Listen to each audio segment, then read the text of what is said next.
I answered the door to find my son bleeding. Not crying, not shaking, just bleeding.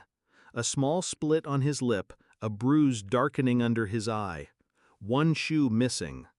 "I'm sorry," he said, voice too calm for a 13-year-old. "She said to tell you," he swallowed, "if you don't give her half the inheritance, she'll do this again." I didn't speak. I didn't kneel. I didn't even flinch. I just stepped aside and let him in. The silence that followed wasn't empty, it was deafening. Somewhere in that moment, the last piece of the old me died, and something far colder stood in its place. I hadn't seen her in 2 years, not since the divorce, not since the hotel receipts, the perfume on her blouse, the texts she swore were just a joke between friends. She left with her lover, a man 10 years younger, stupid enough to smile in my face once. They moved in together, disappeared into the same city I was trying to forget. And then my father died. 70 million. Stocks, land, trusts with my name on them. I didn't even mourn him properly. I just nodded at the lawyers while my chest hollowed out like a bomb crater. The moment the money hit, they returned. She didn't call, didn't show up politely. She sent him, her new man, to do the damage. To my son, her blood. Her threat wasn't a plea, it was a message.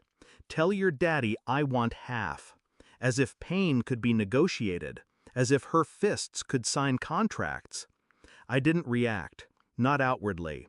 I made my son a sandwich, washed the cut on his lip, tucked him into my bed, and told him I'd be downstairs if he needed me. Then I opened my laptop. Her bank statements still pinged to our joint account. She never changed it. Careless.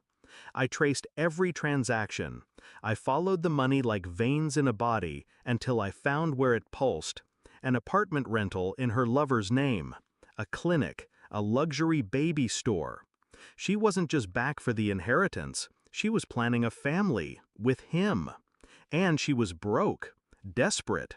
I scrolled further. One message she forgot to delete, hidden under archived folders on a shared cloud. "Get the kid to cry. He'll give in faster." I stared at it for a long time.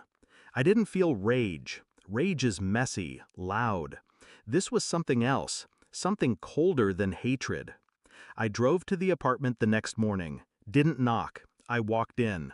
She was there. So was he. They froze like children caught in a lie. I didn't say a word. I just placed a manila folder on the table and slid it toward her. Inside, a DNA test I ordered last year out of quiet paranoia.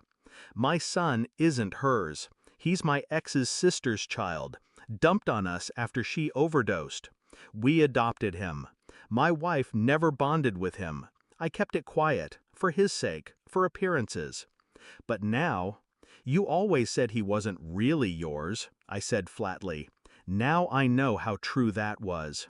She opened the folder, read the report. Her lips parted, but no sound came out. I watched the color drain from her face, watched her lover take a step back from her, then another. The lie shattered between them like glass on tile. "You want half?" I asked her calmly. She nodded, hope flickering behind her panic. I reached into my coat pocket, pulled out a cashier's check, handed it to her lover. "Here, half of what she's worth to me." He looked at the check. $10. She lunged forward. I stepped back. "You think this is a joke?" I didn't answer. Instead, I placed a USB drive on the table beside the folder. All your messages, your plan, the assault, the recordings, forwarded to your employer and Child Protective Services. Her mouth trembled.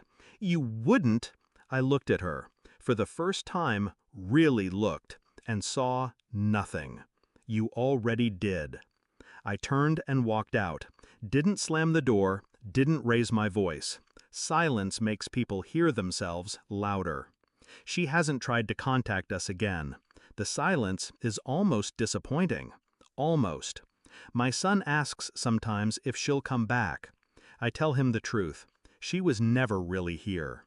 I tucked him in last night, kissed his forehead, sat outside his door for a while, listening to his breathing. She thought money was leverage. She thought pain was currency. She forgot who she was trying to extort. I was raised by a man who taught me control, and now I understand what he meant. There's no need to scream when you're right. You just need to wait until the lies collapse on their own. And when they do, you let them suffocate quietly.